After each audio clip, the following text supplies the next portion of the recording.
नमस्कार, news track के Y factor में आपका स्वागत है। मैं हूं योगेश मिश्र। यूं तो 15 अगस्त भारत की आज़ादी का दिन है। इसी दिन हम गुरु की सल्तनत से मुक्ति पाने में कामयाब हुए थे। हालांकि इसके लिए हमारे बहुत से क्रांतिकारियों ने अपना बलिदान भी दिया। बड़ा लंबा आंदोलन चला, लेकिन 15 अगस्त का दिन एक और कारण से हमारे इतिहास में महत्वपूर्ण माना जाना चाहिए। आज़ादी के 93 साल पहले 15 अगस्त को ही भारत में पहली ट्रेन चली थी।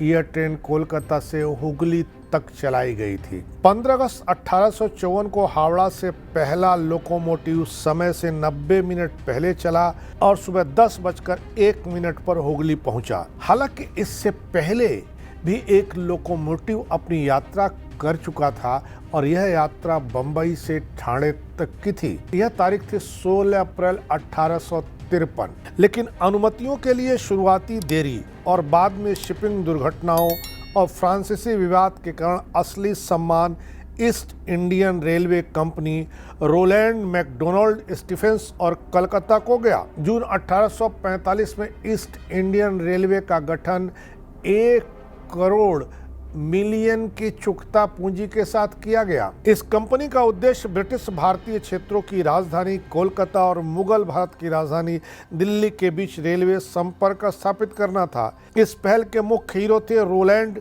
McDonald Stephen's. इन्हें बाद में नाइटहुड की उपाधि भी दी गई। रोलैंड कंपनी के संस्थापक पहले भारतीय एजेंट और पहले प्रबंध निदेशक बनाए गए। वह जॉर्ज स्टीफेंस के भतीजे थे। इन्हें भी अपने चाचा की तरह रेलवे का ही शौक था। रोलैंड स्टीफेंस ने कोलकाता से दिल्ली तक प्रस्तावित रेल मार्ग का विस्तृत सर्वेक्षण करने के लिए भारत का दौरा किया। दिलचस्प यह है कि स्टीफेंस और EIR यानी इंडियन ईस्टर्न रेलवे कंपनी के प्रयासों से कोलकाता में सेंट्रल बंगाल रेलवे कंपनी नाम से एक कंपनी की स्थापना हुई। लेकिन कंपनी के लिए जल्दी न तो रकम जुटाई जा सकी, न ही रेलवे लाइन के लिए जल्दी मंजूरी मिल पाई। इसलिए स्टीफेंस निराश होकर के वापस अपने देश चले गए। आखिरकार कलकत्ता रूनीगुंजे के बीच ट्रेन चलाने की अस्थायी मंजूरी 1850 में मिली। नए उत्साह के साथ स्टीफेंस वापस भारत लौट करके आए और उन्होंने 3 साल तक रेल पटरियों को बिछाने का काम किया। 1853 के अंत तक कलकत्ता और पांडुआ के बीच ट्रैक चलने के लिए तैयार थे, लेकिन भाग्य को कुछ और मंजूर था। भारत में निर्माण के लिए नमूना रेलवे को गुडविल नामक जहाज में इंग्लैंड से लाया जा रहा था, जो सागर द्वीप के पास डूब गया। इसके बाद अभियंता जॉर्ज टर्नबुल ने अपनी खुद का डिजाइन का उपयोग करके कलकत्ता के 2 कार निर्माताओं से रेलवे के डिब्बे बनवाए। लेकिन इसका भी कोई नतीजा इसलिए नहीं निकला क्योंकि रेलवे इंजन लेकर के आने वाला जहाज किसी गफलत के चलते भारत की जगह ऑस्ट्रेलिया चला गया। हालांकि बाद में ऑस्ट्रेलिया से उस इंजन को भारत लाया गया, लेकिन तब तक बहुत कीमती समय नष्ट हो चुका था। बदकिस्मती ने यहाँ भी पीछा नहीं छोड़ा। चंद्रनगर में फ्रांसीसी सरकार ने योजना पर आपत्ति जताई, कहा कि ट्रैक उनके क्षेत्र से गुजर रहा था। इस मामले को भी सुलझा लिया गया, लेकिन एक बार फिर EIR कंपनी और स्टीफेंस के शेड्यूल में देरी हो गई। लेकिन 28 जून 1954 को ट्रेन ने सफलतापूर्वक हावड़ा से पांडुआ तक की यात्रा तय की। हावड़ा से हुगली तक एक और परीक्षण 11 अगस्त 1854 को संपन्न हुआ।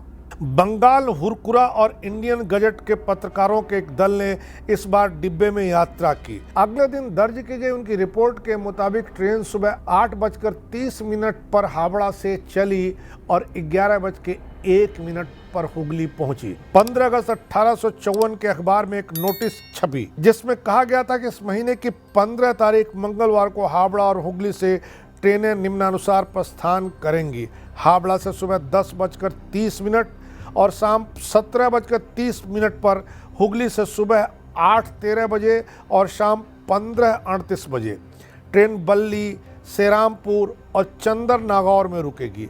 1 सितंबर से हावड़ा और पांडुआ के बीच ट्रेन सभी स्टेशनों पर रुकते हुए चलेगी। जो लोग इस रूट पर यात्रा करने और पास बनवाने में रुचि रखते हैं, वे लोग पास के स्टेशन पर इसके लिए आवेदन करें। फॉर्म को लोकल एजेंट या प्रबंध निदेशक के पास जमा करने को कहा गया था। यह भी कहा गया था कि मासिक पास का किराया आने वाले समय में तय किया जाएगा। इसी के साथ यह भी इत्तला दी गई थी कि ट्रेन भले ही अगस्त से चलनी शुरू हो गई है, लेकिन मासिक पास जनवरी से ही लागू होंगे।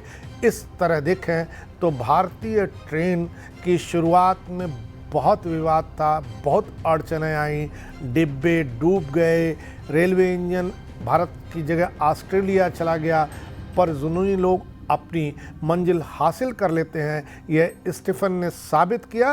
इस बार इतना ही, अगली बार फिर मिलेंगे किसी नए सवाल पर नए ढंग से बात करने के लिए। तब तक के लिए नमस्कार।